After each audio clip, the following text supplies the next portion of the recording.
Your iPhone contains a quarter of a gram of rare earth elements. Those materials cost 50 cents.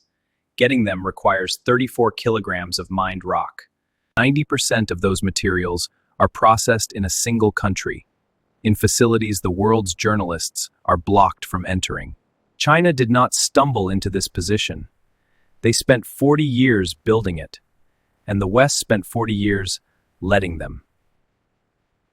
There are 17 rare earth elements. They are inside every smartphone, every electric vehicle, every wind turbine, and every precision-guided weapon the United States military operates.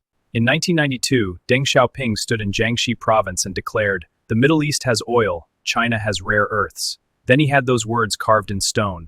Literally. Phase 1, China offered cheap exports, destroying Western competition. The Mountain Pass mine in California, once the world's leading rare earth mine, closed in 2002.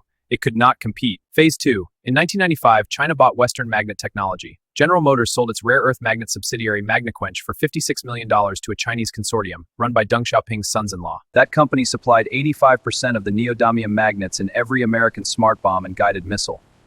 The factory was moved to China. The Indiana plant shut down in 2004. Phase 3. China reverse strategy. Export quotas replaced export subsidies. Prices spiked 500%. The world panicked. Western companies raised billions to restart mines. Then China flooded the market again. Every Western company went bankrupt. Phase 4. China consolidated all mines under 2 state-owned companies. By 2021, just 2 corporations controlled the entire Chinese rare earth industry. 90% of global processing. Near Baotou, there is a lake. It is 10 square kilometers. It is filled with radioactive toxic waste from rare earth processing. It has been growing since 1955. It is visible from space. The lake receives 7 million tons of waste per year through hundreds of pipes pumping black chemical sludge. Radiation levels at its surface measure 3 times background, 10 times the surrounding countryside. The village of Dalahai sits a few hundred meters from the lake. Between 1993 and 2005, 66 villagers died of cancer. Cancer rates ran 70 times the national average. 30 to 40% of residents got cancer. Baotou now has a 20-story hospital dedicated entirely to bone diseases. A 2017 study found harmful rare earth levels in children's urine near the facilities. The expansion of the lake was announced in June 2025. As China's own reserves declined from overmining, they turned to Myanmar's conflict zones. Armed militias control the mines. Workers report lung disease from acid exposure. China now gets approximately half its heavy rare earths from here. In September 2022, the Pentagon suspended F-35 deliveries. A magnet inside the jet's engine was made from Chinese rare earths, violating U.S. law. The Pentagon issued a waiver. There was no alternative supplier. This is the empire China built while the world was not looking. The supply chain that starts in a Chinese mine and ends in your iPhone, your car, your military. This is how it works. The mine is where the supply chain begins. Millions of tons of ore are excavated each year. The ore contains rare earth elements mixed with rock. Separating them is where the real challenge begins. The ore is crushed at the mine site. What emerges is a concentrate containing 1 to 10% rare earth oxides mixed with worthless rock. The concentrate then moves to the processing facility. The ore concentrate travels to the processing facility. Crushing ore any country can do. What happens next is what China spent 30 years perfecting. The concentrate enters the acid leaching facility. Sulfuric acid dissolves the rare earth elements out of the rock. What remains is a solution containing all 17 rare earth elements mixed together. Separating them is the hard part. This is solvent extraction. An organic solvent layer sits above an aqueous rare earth solution. The chemical differences between the 17 elements are so small that hundreds of separation stages are required to isolate each one. Xu Guangxian, a Chinese scientist trained at Columbia University, cracked this problem in the 1970s. His method reduced design time from 100 days to 1 week. He never patented it. China got the advantage for free. Action stages. Individual rare earth elements precipitate out of solution as pure oxides. Neodymium, dysprosium, terbium, each one now isolated. Each one now ready for the next stage. This facility alone processes more rare earths than the entire rest of the world combined. What happens inside these buildings determines the price of every iPhone, every electric vehicle, and every wind turbine on Earth. The purified rare earth oxides are reduced to pure metals in industrial furnaces exceeding 1,000 degrees Celsius. The radioactive thorium byproduct requires disposal. This is why most countries gave up trying to compete. The pure metals are alloyed and pressed into neodymium magnets. China produces 93% of the world's neodymium magnets. These magnets go into every iPhone, every electric vehicle motor, every wind turbine generator. The finished rare earth products are packaged for export. Neodymium oxide, dysprosium metal, terbium ingots. Each container leaving this facility. In December 2023, China banned the export of rare earth extraction and separation technologies. The knowledge door, the one Xu Guangxian left open when he did not patent his work, is now permanently closed. Apple is the most valuable company in the world. Its market capitalization is $3.5 trillion.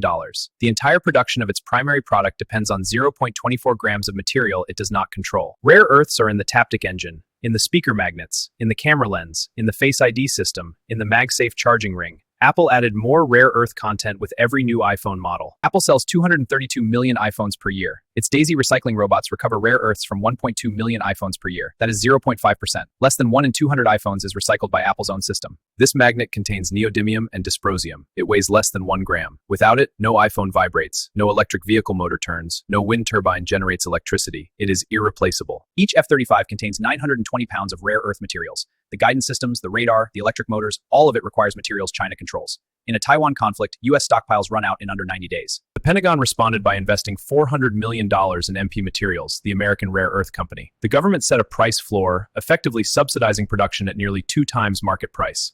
MP Materials' planned magnet production is 1,000 tons per year. China's annual output is 300,000 tons. America's solution to Chinese rare earth dominance produces less than 1% of what China produces. Apple committed $500 million to MP Materials for a magnet factory in Texas.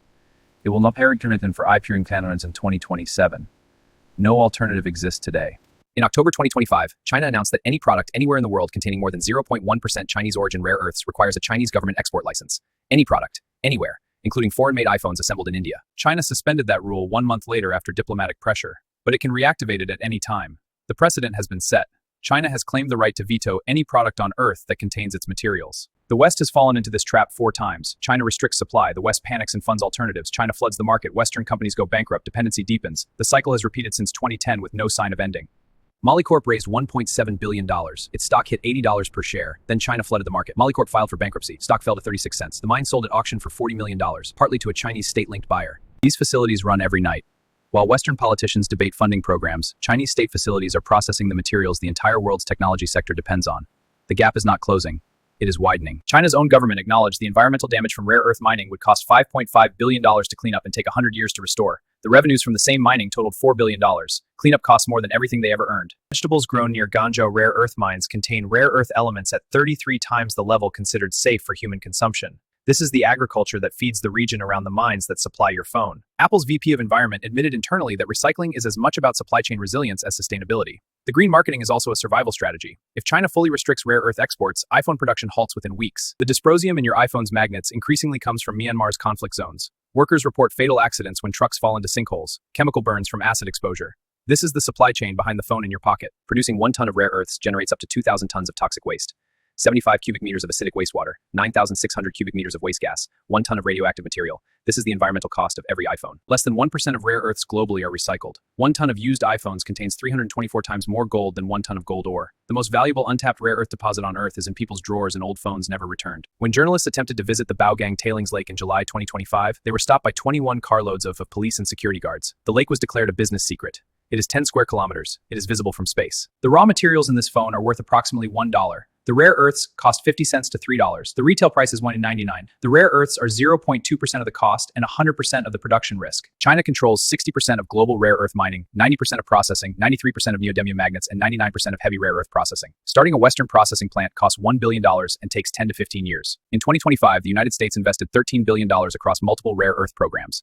Analysts describe it as fragmented funding with insufficient concentration on the industrial choke point that matters most, separation and refining at scale. China holds 25,900 rare earth patents. The United States holds 9,800. In December 2023, China banned export of rare earth is now permanent unless the West develops entirely new processes independently. In an industrial park in Baotou, Deng Xiaoping's words are carved in stone. The Middle East has oil, China has rare earths. In 2025, those words describe the world more accurately than when they were first spoken. The West is not losing a trade dispute, it is losing a 40-year strategic competition. The materials inside your phone are not a supply chain problem, they are a geopolitical problem. The two are not the same thing and do not have the same solutions. The next iPhone will contain more rare earths than this one. Every improvement in performance requires more of the materials China controls. The dependency does not decrease with technological progress, it increases. The facility is still running.